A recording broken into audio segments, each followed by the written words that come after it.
Capítulo 58. Operación Barbarroja, parte 2. Capital de Inamawari, Fuerzas de Ocupación Muanas, 1 de enero de 1943. Habían pasado pocas semanas desde la exitosa toma de Inamawari por parte del ejército muano. Las fuerzas de ocupación están bajo el mando del teniente general Hans Wenschel, quien luchó en Alue el año anterior y, tras ser enviado constantemente a las líneas del frente, finalmente recibió una posición donde podía estar en paz. Por la ventana, vio al batallón de la policía militar del comandante Heydrich Batzmann marchando afuera. Él fue designado para sofocar todos los posibles disturbios antimuanos de los partisanos e investigar la presencia de posibles células de espionaje de los Graf-Alkas, ayudando a MI6 británico y a la OSS estadounidense. En realidad, a la mayoría de los lugareños no les importaba la ocupación muana, ya que los trataban mejor que el gobierno parlamentario que habían elegido y que no pudo defenderlos, junto al rey de Inamawari, cuya inacción permitió que el parlamento encabezado por un primer ministro incompetente llevara a la nación al caos. Actualmente, se llevaban a cabo conversaciones para integrar a Inamawari en el Reich de Mu como una región autónoma, donde la familia real continuaría su reinado bajo el emperador muano. Algo parecido a la monarquía federal del Imperio Alemán. Hay rumores, entre el Reichstag muano y el rey de Mu, sobre las posibilidades de revivir el Imperio muano. De todos modos, las cosas van bien para nosotros. Escuché que las fuerzas británicas ahora están comandadas por el general Bernard Montgomery. He oído que es un hombre bastante hábil. Denle una cálida bienvenida e invítenlo a unirse a nuestro banquete estatal mañana. Nosotros y los británicos llevaremos la lucha a Sonal para la próxima semana. Supe que Rommel cruzó a Moravia hace unos días, me pregunto cómo irá todo, dijo Wenschel. Conrad, sería encantador si pudieras hacer los preparativos necesarios más tarde. De cualquier forma, teniente general, nuestros preparativos están listos. Nuestra ocupación es bastante estable, excepto por el hecho de que algunos grupos colaboracionistas magicaraichianos suministrados por el Eje lanzan regularmente ataques de guerrilla en nuestros puestos fronterizos, dijo el coronel Conrad. Nada que el viejo Batzmann no pueda manejar. Si es necesario, enviaré algunas unidades más tarde. Primero, escuché que hay algunas cajas de vino añejo muy raro en el Palacio Goturm, a las afueras de la capital, ¿es cierto?, preguntó Wenschel. Sí, teniente general, hay botellas de vino de más de 500 años escondidas en los sótanos de Goturm. ¿Puedo preguntar por qué? Ha pasado mucho tiempo desde que realmente pude disfrutar, nadie armará un escándalo por unas cajas perdidas. Ordena a tus hombres que traigan algunas botellas, sería encantador. Aparte de eso, no hay mucho más que hacer, puedes retirarte, dijo Wenschel, agitando la mano. Sí, señor, dijo Conrad mientras se daba la vuelta y salía de la habitación. Mientras tanto, ciudad de Turín, Moravia del Sur, muy ocupado, 2 de enero de 1943. Para derribar rápidamente las fortificaciones enemigas, el alto mando alemán había asignado 2 morteros pesados Karlgerät al ejército de Rommel. A pesar de ser voluminosos, eran útiles para bombardear ciudades y desmoralizar al enemigo. El comandante de las piezas de artillería era el coronel Heinrich von Ehrenburg. Sacó sus binoculares para observar la ciudad distante. La mera presencia de los 2 morteros pesados lo intimidaba. Sin importar que, el enemigo no se esperaría esto. ¡Fuego!, gritó el coronel. Los 2 morteros rugieron, enviando 2 proyectiles de 600 milímetros volando hacia la ciudad de Turín. El sonido despertó bruscamente a las tropas de la guarnición. El bombardeo duró un día entero, destruyendo varios edificios, depósitos de suministros y barracas de los defensores. Los bombarderos e Inkel de Mu realizaron varias salidas para bombardear en alfombra la ciudad.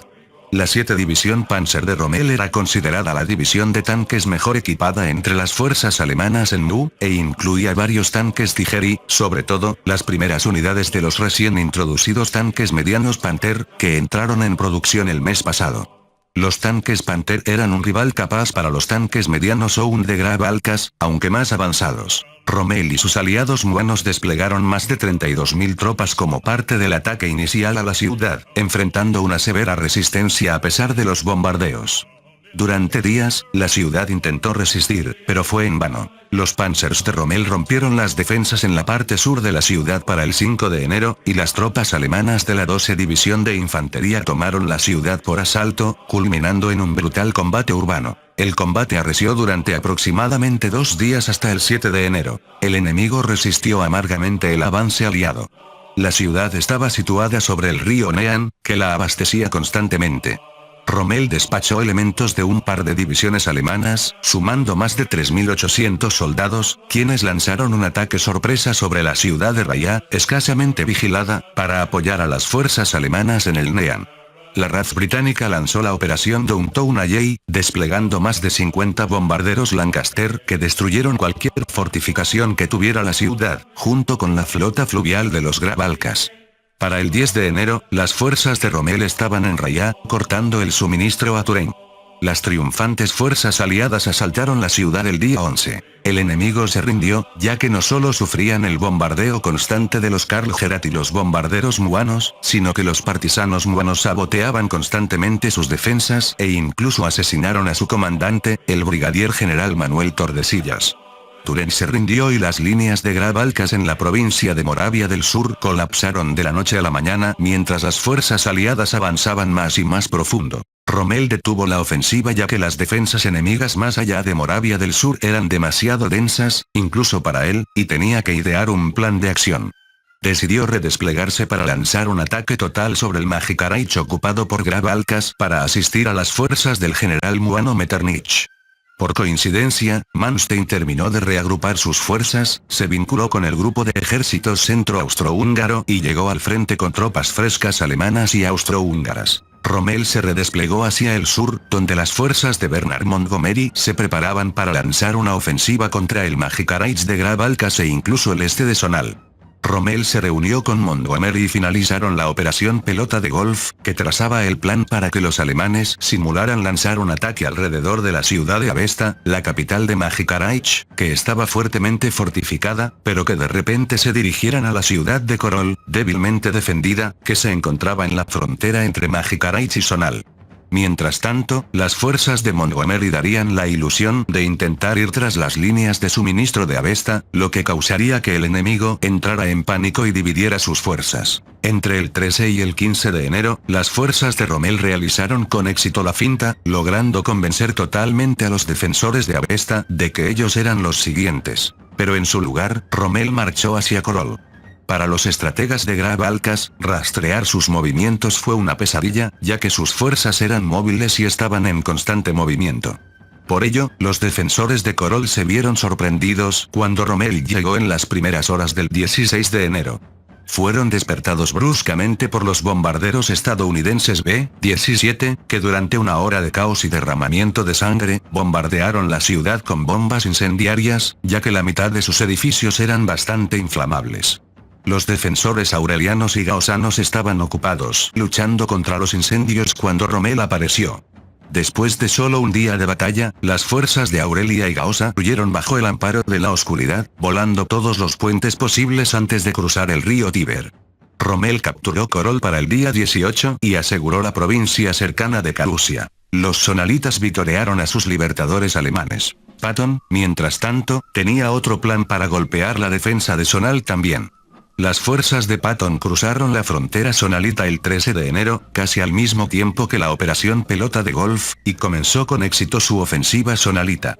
Primero, quería enlazarse con las fuerzas anglo-alemanas en Sonal y, por lo tanto, lideró un avance hacia el este, aplastando al enemigo en las batallas de Nicolodia y Claudia.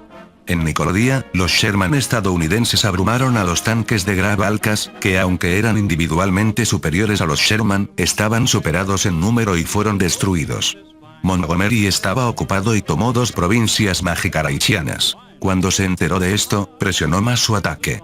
Comandaba una variedad de tropas británicas, junto con varias unidades del Raj británico y otras colonias, e incluso las fuerzas de la ANZAC, que derrotaron por sí solas a una división de Grabalcas en la batalla de Kurfürst. Tras días de lucha brutal, las fuerzas estadounidenses se enlazaron con las fuerzas de Rommel en la tranquila aldea de Ana.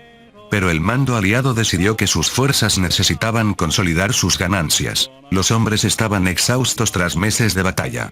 Las fuerzas combinadas de Patton y Rommel se unieron a las fuerzas muanas de Metternich y derribaron la defensa de Grabalcas en Avesta tras varios días de fiero combate, terminando el 23 de enero de 1943. Los aliados decidieron que cualquier avance posterior estiraría demasiado sus líneas, especialmente después de que llegaran noticias de que el general de Graf Alkas, Carlsen, había recibido refuerzos y derrotado a una fuerza estadounidense y a una gran fuerza otomana en las batallas de Eylau y Arula. La Operación Barbarroja terminó el 24 de enero de 1943 con las últimas escaramuzas cerca de la frontera sonalita. Los aliados afirmaron que la Operación Barbarroja fue un éxito impresionante, pero historiadores posteriores la calificaron más como un empate. Primero, la operación no logró destruir completamente la presencia del eje en Mu, ya que grandes partes del país en el oeste seguían ocupadas. Segundo, el hecho de que los aliados se empantanaron en Majikaraich y Sonal, a pesar de la presencia de generales brillantes. Tercero, las líneas del frente se estabilizaron cuando el general de Graf Alkas, Carlsen, derrotó tanto un asalto estadounidense como uno otomano en cuestión de pocos días. Aún así, el eje, que disfrutó de una superioridad indiscutible sobre la segunda civilización a finales de 1941 y todo 1942, ahora veía sus posiciones sacudidas. También cancelaron sus planes de avanzar hacia Otaheit. La Marina Real bajo el almirante James Somerville, y su fuerza de tarea H liderada por el acorazado británico HMS Iron Duke, destruyeron la 3 flota galliana en la desastrosa batalla del Cabo Mirión, donde la flota británica destruyó un crucero de batalla, 2 cruceros pesados y 5 destructores. La Kido Butai japonesa junto con la armada Muana mantuvieron un bloqueo sobre Majikaraich durante la mayor parte de la ofensiva, excepto cuando una flota de Graf Alkas intentó romperlo. Fueron derrotados por la Kido Butai japonesa en la batalla de Seulf, obligando al enemigo a retirarse.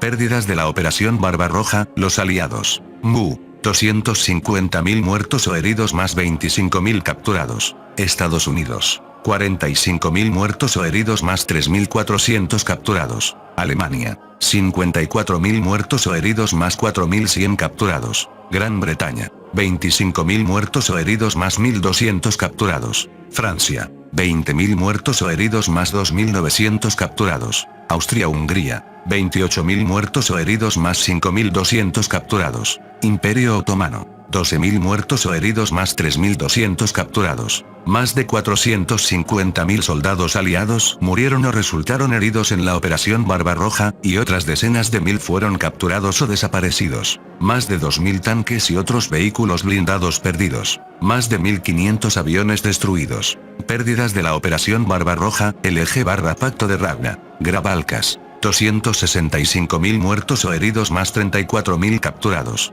Gallia. 150.000 muertos o heridos más 18.000 capturados. Aurelia. 45.000 muertos o heridos más 5.800 capturados. Gaosa. 39.000 muertos o heridos más 1.200 capturados. Ayand. 21.000 muertos o heridos más 3.400 capturados. Las pérdidas del eje fueron asombrosas. Las estimaciones oficiales sugerían aproximadamente más de 500.000, pero las estimaciones aliadas sugerían que las pérdidas del eje podrían llegar a las 600.000.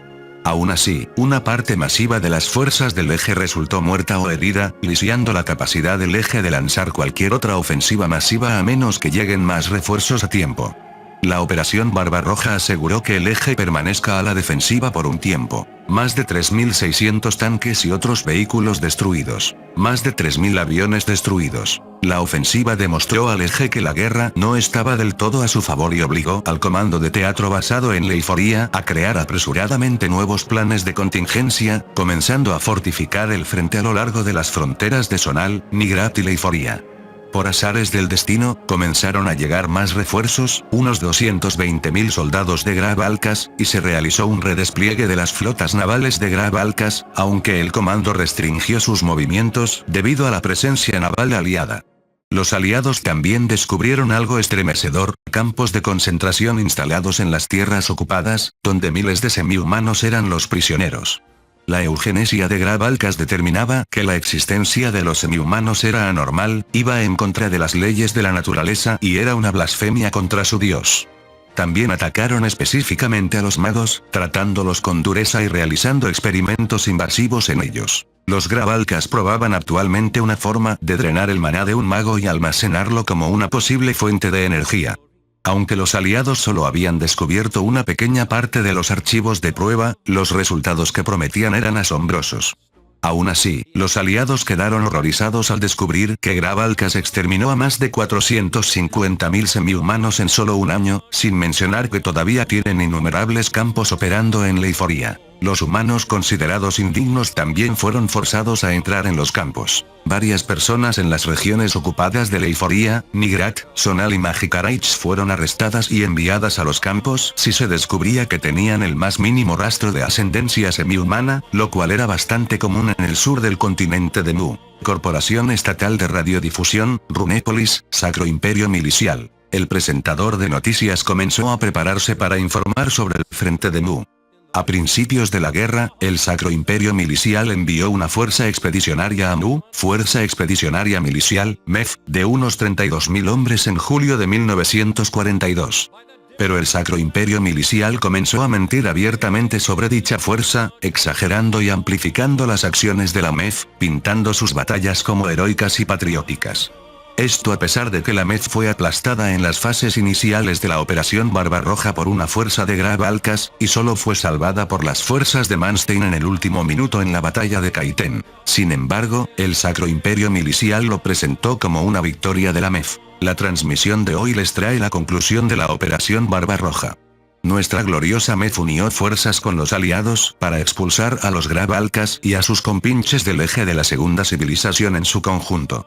En el lapso de 3 meses, ganamos una racha de maravillosas victorias, haciendo que el enemigo pague por su insolencia de invadir naciones civilizadas, aunque los malditos Gravies detuvieron la marea en Eilau y Arula cuando derrotaron fácilmente a los yanquis y a los turcos, quienes abandonaron a la MEF antes de huir, pero nuestros hombres se abrieron paso luchando. La ofensiva les ha costado caro a los perros del eje. Perdieron más de 700.000 hombres, más de 5.000 tanques y un número incontable de aviones. Nuestras fuerzas sufrieron menos de 12.000 muertes y menos de 200 vehículos a manos del eje. Los aliados sufrieron casi 1 millón de bajas, mentira. Tras sus desastrosos intentos de lanzar una invasión en la Leiforia ocupada. Se compartirán más detalles. Siguiendo adelante, nuestra nación está reuniendo una fuerza de casi 500.000 de hombres para reclamar nuestras colonias de Orcadia. Esto fue creído por las naciones del mundo central, pero al día siguiente, el canciller alemán Adolf Hitler, en un discurso transmitido por radio, condenó a los miliciales, llamándolos miserables, traidores y holgazanes inútiles que retrasaron a los aliados en la Operación Barbarroja. Por primera vez en la historia, utilizó insultos en un discurso público, etiquetando a los elfos como folladores de árboles y negros holgazanes, dando un resumen preciso del frente en la radio y reprendiendo duramente las exageraciones miliciales. Este sería el primero de muchos incidentes que agriarían los lazos entre la Unión Mundial y los aliados. Mientras tanto, en un aeródromo desconocido, Inomawari, 25 de enero de 1943. En el aeródromo, docenas de bombarderos estadounidenses B-17 estaban listos. El aeródromo era uno de tantos donde los estadounidenses, británicos y buenos reunieron sus fuerzas de bombardeo para lanzar un ataque aéreo contra la base aérea de las Valquirias de Grabalcas. La base era única en su tipo, la tercera más grande del continente y una pieza clave para la defensa de las líneas del eje. El bombardeo tenía como objetivo destruir la mayor parte posible del poder aéreo enemigo en tierra. Aviones de combate alemanes ya estaban en camino para unirse a la formación de bombarderos. Bajo la cobertura de los mismos, había un avión listo, un Douglas C-47 británico. Dentro se encontraban 25 experimentados veteranos paracaidistas británicos del Servicio Aéreo Especial, SAS. Fundados en 1941, demostraron su valía en la Operación Barbarroja, siendo uno de los factores para infiltrarse en Avesta y asegurar la victoria aliada. El MI-6 británico ha determinado que alguien de alto rango de Grabalcas visitará la base aérea. Los soldados del SAS aprovecharán el caos del bombardeo para infiltrarse y capturar al objetivo de alto valor, que podría ser el gran almirante César o un miembro de la familia imperial de Grabalcas. Afortunadamente, el alemán Otto Skorzeny, cerebro de todas las operaciones de inteligencia en Mu, suministró al Mi-6 todos los datos cruciales sobre las defensas de la base y las descripciones de sus objetivos. Los redujeron a 2. El gran almirante César o el príncipe heredero Gracabal. Los aliados denominaron a la misión Operación Avalancha, para secuestrar a quien fuera el objetivo. Eso proporcionaría una fuente invaluable de propaganda y un impulso a la moral, además de demostrar las capacidades aliadas para lanzar operaciones de infiltración profunda tras las líneas de Grab-Alcas. Pero los aliados no sabían que esto desencadenaría una respuesta masiva del eje, una que amenazaría al mismísimo corazón de Europa. Fin del capítulo 58. El link a la historia del autor estará en la descripción.